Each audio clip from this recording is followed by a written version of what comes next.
what up peeps? It's Phil back again with another video. And in this one I just want to demonstrate how to control a drum machine with your MPC 500. Now it's very similar to the last video I did with my Voca FM. However, this time we're going to be using the Alesis SR-16. It's a popular drum machine that doesn't seem to die over the ages. This one particularly is from 1991, and yeah, I'll show you how to record and sequence these two together. So let's get to it. Okay, great. So here I have the Alesis SR-16 connected via MIDI to the MPC 500. So there's the MIDI out from the MPC 500 going into the MIDI in of the Alesis SR-16.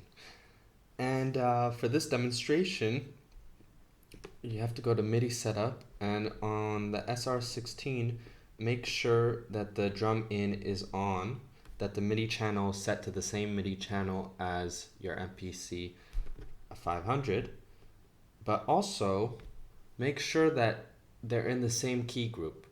So I set it up on my MPC 500 in pad bank A to start on C3 and end on B3, I believe. Yeah, B3.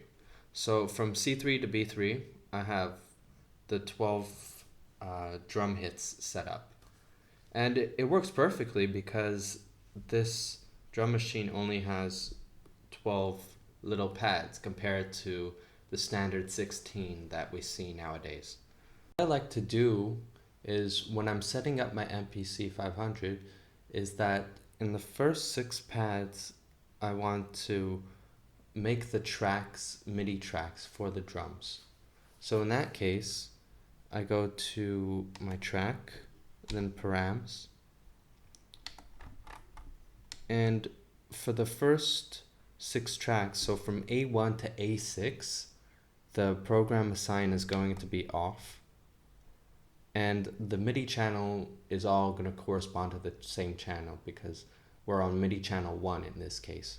So all from A1 to A6 is on MIDI channel 1, and the track type, turn it from drum to MIDI. And you can name your tracks, let's say track A1 as bass drum, track A2 as your snares, track A3 as hi-hats. That's how I have it set up, but you can set it up in any way you'd like.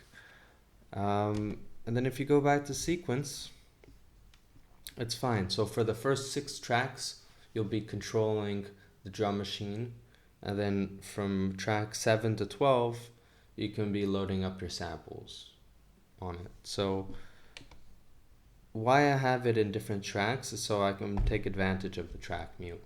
So this is just the drum pattern as is.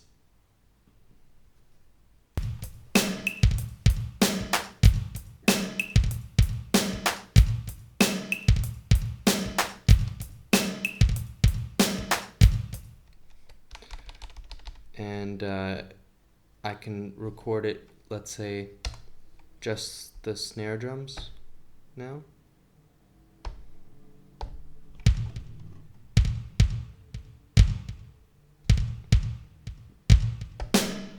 Put in the snares, kick drum, snare drum, hi-hat, percussion noises.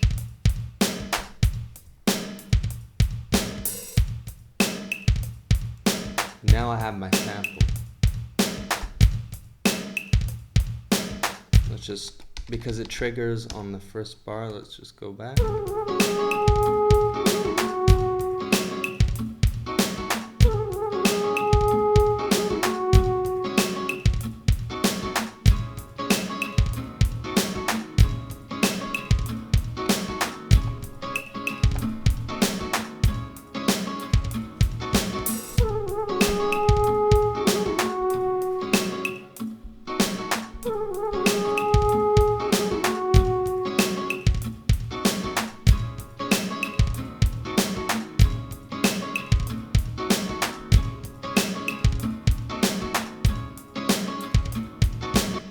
So I hope you enjoyed this demonstration of how to use a drum machine with your MPC 500 via MIDI sequencing.